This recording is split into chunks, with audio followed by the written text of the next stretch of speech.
Many in Minnesota are doing special things to commemorate Super Bowl 52.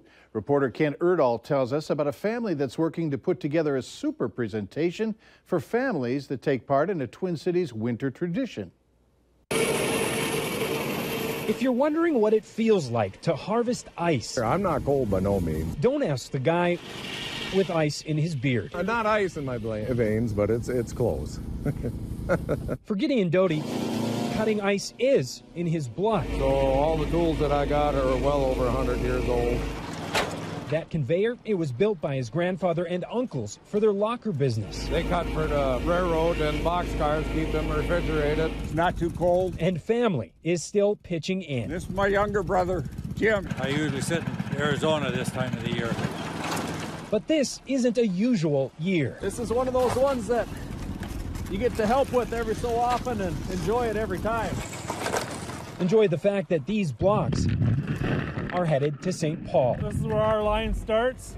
We start pelletizing the blocks on the pellets, and then we load them on trucks. It will take 60 trucks loaded with these blocks to build the Super Bowl ice castle planned by the St. Paul Winter Carnival, and they're in good hands. We did the one 25 years ago, too, same thing.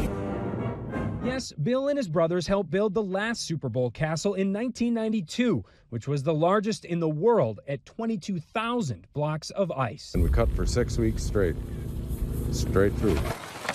This version will require just a few days and a mere 4,000 blocks. It's still going to be 70 feet tall with 4 towers. Pretty impressive considering a funding shortfall threatened to put the whole thing on ice until a few weeks ago. And all of a sudden, the last-minute deal, here we're going to go for it again. So, kind of cool.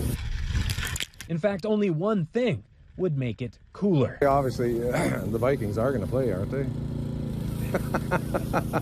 These blocks will form the foundation of the Ice Palace. It will take about 2 weeks for the entire project to finish. And by the way, they still have about 2 more days of work out here to get all of the blocks they need. Donations are still needed to help offset construction costs. You can help by sponsoring a block of ice. There's information on our website. Go to valleynewslive.com and click on this story. Before the ball is kicked at Super Bowl 52, the national anthem will be performed by Pink. The NFL and NBC announced Monday that the multiple Grammy Award-winning artist will open the big game on February 4th in Minneapolis.